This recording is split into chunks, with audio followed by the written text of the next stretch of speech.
किसी भी क्षेत्र में पर्याप्त प्रगति एक विशिष्ट कार्य प्रणाली के आधार के बिना संभव नहीं होती है। अर्थात आप भी कर सकते हैं। आप भी अपने अवचेतन मन को संचालित करने में दक्ष बन सकते हैं। आप इसके सिद्धांतों की शक्तियों को अपने ज्ञान के आधार पर अपने विशिष्ट कार्यों तथा अपने अभीष्ट लक्ष्यों के अनुरूप उपयोग करके अपने जीवन को सफल बना सकते हैं। एक पूर्व केमिस्ट होने के नाते मैं आपको बताना चाहता हूं कि हाइड्रोजन के दो एटम के परिणाम में यदि एक एटम ऑक्सीजन का मिला दिया जाए तो वो पानी बन जाता है। आप ये भलीभांति जानते हैं कि एक एटम ऑक्सीजन और एक एटम कार्बन मिला देने से कार्बन मोनोऑक्साइड नाम की जहरीली गैस बन जाती है। लेकिन यदि एक एटम ऑक्सीजन और मिला दिया जाए तो कार्बन डाइऑक्साइड गैस बन जाती है, जो एक साधारण गैस होती है। इसी प्रकार केमिस्ट्री रसायनों के मिश्रण की एक प्रयोगशाला है। आप ये न सोचें कि केमिस्ट्री, फिजिक्स, मैथमेटिक्स के सिद्धांत आपके अवचेतन मन से अलग है। पानी अपना धरातल स्वयं बनाता है। ये एक सिद्धांत है जिसे सभी जानते हैं और स्वीकार करते हैं और सभी जगह ये देखने को मिलता है। एक और उदाहरण लेते हैं। लोहा गर्म किए जाने पर फैलता है। ये एक सत्य है जो किसी भी समय किसी भी परिस्थिति में पाया जाता है। आप लोहे के टुकड़े को गर्म करो, वो बढ़कर फैलेगा, चाहे वो चीन में हो या इंग्लैंड अथवा भारत में हो। ये एक सार्वभौमिक सच्चाई है कि तत्व गर्म किए जाने पर फैलता है। ये भी एक सार्वजनिक सच्चाई है कि आप अपने अवचेतन मन में जो प्रभाव डालते हैं वो अंतरिक्ष के चित्रपट पर एक शर्त, अनुभव और परिणाम के रूप में अभिव्यक्त होता है। आपकी प्रार्थना का परिणाम मिलता है क्योंकि आपका अवचेतन मन सिद्धांत है और सिद्धांत का मतलब है एक वस्तु की कार्यविधि या वस्तु के चलायमान होने का तरीका। उदाहरण के लिए बिजली के सिद्धांत को लेते हैं। वो ऊपर से नीचे की ओर दौड़ता है। जब आप बिजली का इस्तेमाल करते हैं तो आप उसके सिद्धांत को नहीं बदलते, लेकिन प्रकृति के सहयोग से आप अद्भुत आविष्कार और नई नई खोज करते हैं, जिनके परिणाम स्वरूप मानवता को अनगिनत लाभ पहुंचाए जाते हैं। आपका अवचेतन मन सिद्धांत है जो आस्था के नियम के अनुकूल चलता है। आपको पता होना चाहिए कि आस्था क्या है, क्यों काम करती है और कैसे काम करती है। बाइबल में ये बड़े आसान, स्पष्ट और सुंदर तरीके से बताया गया है कि कोई विश्वास के साथ पहाड़ से कहे कि हटो और समुद्र में जा गिरो तो उसे अपने हृदय में कोई संदेह नहीं रहता, बल्कि उसे विश्वास होता है कि उसने जो कहा वो पूरा होगा, उसे वो सब कुछ मिलेगा जो वो कहेगा।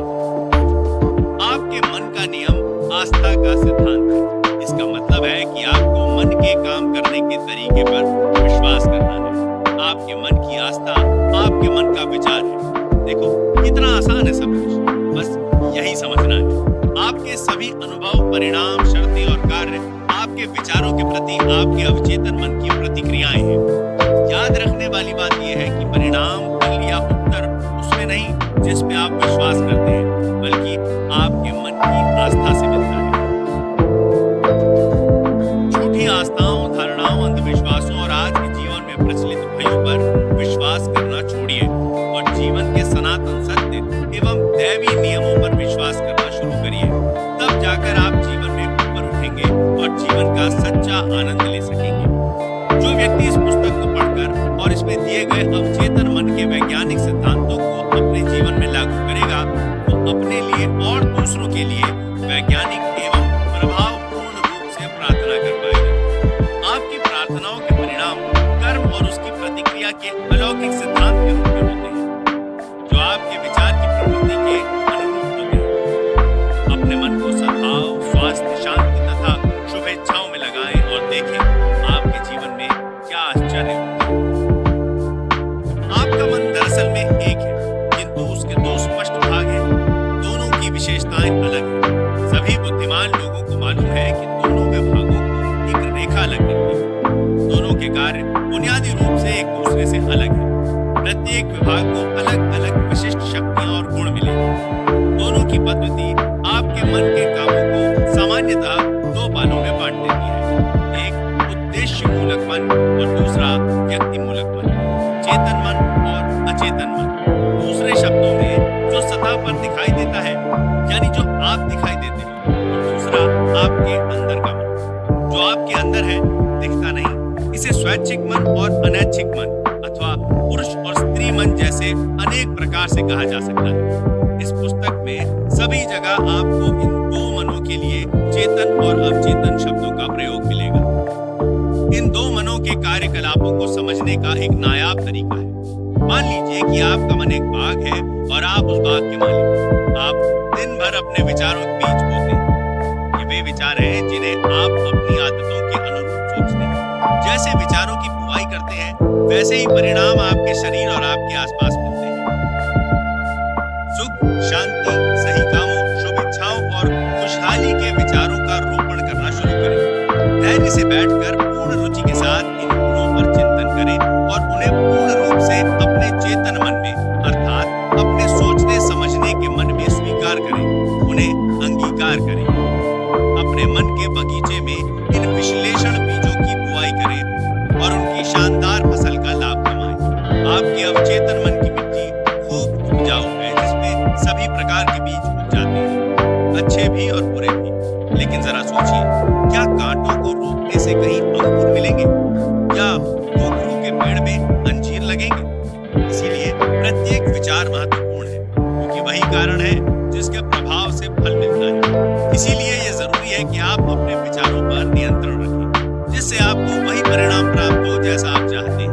जब आपका मन सही रास्ते पर चलने लगेगा, जब आप सच को समझना शुरू कर देंगे, जब आपके अवचेतन मन में रचनात्मक, मधुर और शांतिपूर्ण विचार जमा होने लगेंगे, तब आपके अवचेतन मन की जादुई शक्ति में प्रतिक्रिया होगी और आपके जीवन में मधुर परिस्थितियां पैदा होंगी। आपके आसपास का वातावरण सहज बन जाएगा, प्रत्येक कार्य में सफलता मिलती जाएगी। जब आप अपने सोचने विचारने पर नियंत्रण शुरू कर देंगे, तो आपका अवचेतन मन इस शक्ति का उपयोग अपनी समस्या या परेशानी में भी कर पाएगा।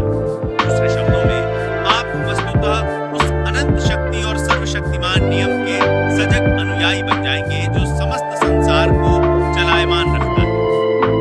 आप जहाँ रहते हैं, वहाँ चारों ओर देखेंगे तो पाएंगे कि अधिकांश लोग शून्य जगत में रहते हैं और विवेकपूर्ण एवं ज्ञानी जन अभिलाषापूर्ण, अर्थपूर्ण जीवन को चुनते हैं। याद रखें, अर्थपूर्ण जीवन अर्थात आपके विचार, आपकी भावनाएं और कल्पनाएं ही आपके शून्य जगत का निर्माण करती हैं। इसीलिए यही रचनात्मक शक्ति और वो सब कुछ जो आप अपने जीवन में देखते हैं, उसे जाने अनजाने में आपके भीतर के मन ने बनाया है। आपके चेतन और अवचेतन मन के आदान प्रदान का ज्ञान आपके संपूर्ण जीवन को बदल सकता है। अपने आसपास की दशा बदलने के लिए आपको उसके कारण को बदलना होगा। अधिकांश लोग दशा और परिस्थिति बदलने के लिए उसी में करना शुरू कर देते हैं।